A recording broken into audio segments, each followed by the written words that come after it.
يوم يرون الملائكة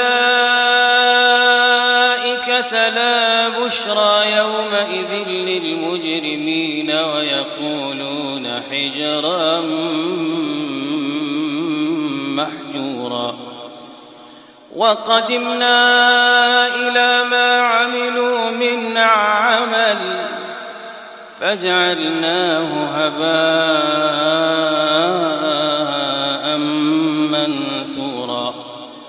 أصحاب الجنة يومئذ خير مستقرا وأحسن مقيلا ويوم تشقق السماء